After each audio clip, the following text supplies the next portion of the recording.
Hello and welcome to movie cancer. Simba the lion king మూవీలో Mufasa and scar brothers అని మనందరికీ తెలుసు.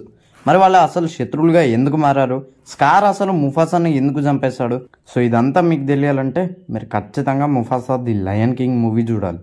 అసలు ఈ మూవీలో మనం చూసిన తర్వాత మనకు ఆ క్యారెక్టర్స్ మీద ఉన్న ఒపీనియనే మారిపోద్ది. ఎందుకంటే ఆ ఫ్లాష్ బ్యాక్ పోర్షన్ని పర్ఫెక్ట్గా రాసుకున్నారు. అసలు ఎందుకు స్కార్ ముఫాసాకి శత్రువుగా మారాడంటే, ఆల్రెడీ ఇది చాలా మందికి తెలియకపోవచ్చు, వీళ్ళిద్దరు సొంత బ్రదర్స్ కాదు. ముఫాసా ది లయన్ కింగ్ లో మాత్రమే వాళ్ళు ఎలా బ్రదర్స్ అయ్యారు అనేది చూపెట్టారు. ముఫాసా తన రాజ్యం నుండి నదిలో కొట్టుకుపోయి తప్పిపోతాడు. అలా ఒక నదిలోకి వెళ్ళి పడతాడు. ఆ నదిలో మొసళ్ళుంటాయి. ఆ మొసళ్ళు ముఫాసాను చంపడానికి వస్తాయి. అప్పుడే స్కార్ అలియాస్ టాకా తను వచ్చి ముఫాసాను కాపాడతాడు. అప్పుడే ముఫాసా టాకా రాజ్యంలోకి వస్తాడు. టాకా వాళ్ళ రాజ్యానికి యువరాజు. అన్ని రాజ్యాల్ని చంపుకుంటూ తెల్ల సింహాలు తిరుగుతూ ఉంటాయి. అప్పుడే తెల్ల సింహాలు టాకా వాళ్ళ అమ్మ మీద అటాక్ చేస్తాయి. టాకా భయంతో పారిపోతాడు. కానీ ముఫాసా ధైర్యంతో వాటిని ఎదుర్కొని నిలబడతాడు.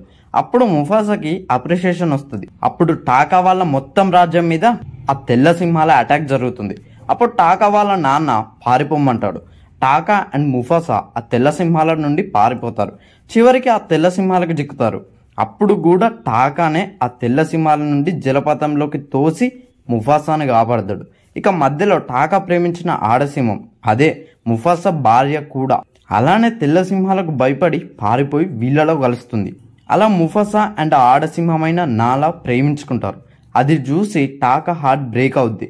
దాంతో టాకాకి ముఫాసా మీద నెగిటివ్ ఇంప్రెషన్ కలిగి తనని తెల్ల సింహాలకు పట్టిస్తాడు. అప్పుడు కూడా చివరి దాకా ముఫాసా ఆ తెల్ల సింహాలతో పోరాడతాడు. చివరికి ముఫాసా చనిపోయే సిచ్యువేషన్ కూడా వస్తుంది. టాకా ముఫాసాతో ఉన్న ఫ్రెండ్షిప్ గుర్తుకొస్తుంది. తర్వాత టాకా ముఫాసాని కాపాడతాడు. సో అప్పుడు టాకా చేసిన తప్పుకు తను రియలైజ్ అయ్యి క్షమించమని కోరుతాడు. అప్పటి నుండి టాకాని స్కార్ అని పిలవమంటాడు. సో వాళ్ళిద్దరికి అప్పటి నుండి శత్రుత్వం మొదలవుతుంది. చివరికి ముఫాసా రాజ్యంలో ఉన్న ప్రజలతో కూడా మాటలు పడతాడు. అందుకే ముఫాసాని ట్రాప్లో పడేస్తాడు. ముఫాసా సహాయం కోరినప్పటికీ తను ఎందుకు రక్షించలేదో తెలుసా? 3 సార్లు ముఫాసా టాకాని కాపాడుతాడు. ఒకసారి మొసళ్ళ నుండి, రెండోసారి తెల్ల సింహాల నుండి, అండ్ మూడోది కూడా అదే తెల్ల సింహాల నుండి కాపాడుతాడు. దీనివల్ల స్కార్కి జరిగిన నష్టం ఏంటో తెలుసా? టాకా రాజ్యంలోనే తనకే అవమానం జరగడం, తను ప్రేమించిన నాలాని కోల్పోవడం, ముఫాసా రాజ్యంలో కూడా తనకు అవమానం జరుగుతుంది. కేవలం ముఫాసాని కాపాడిన ప్రతిసారి టాకా తనని తాను కోల్పోతాడు. అందుకే ఈసారి ముఫాసాని కాపాడలేదు. ఆ సిచ్యువేషన్లో ఎవరున్నా కూడా అలానే ఆలోచిస్తారు. ఇందులో ఎవరిది తప్పు కాదు, ఎవరిది ఒప్పు కాదు. అది డెస్టినీ, విధి ఎలా రాసి పెట్టి ఉంటే అలానే జరుగుతుందనేది ఈ మూవీ ఒక పెద్ద ఎగ్జాంపుల్. పరిస్థితులను బట్టి ప్రతిఫలం. సో వాళ్ళు శత్రువులుగా ఎలా మారారో ఒక క్లారిటీ అయితే మీకు వచ్చిందని అనుకుంటున్నా. So that's the video guys. Video నచ్చితే లైక్ చేయండి, షేర్ చేయండి, కామెంట్ చేయండి, ఛానల్ సబ్స్క్రైబ్ చేసుకోండి. Thanks for watching.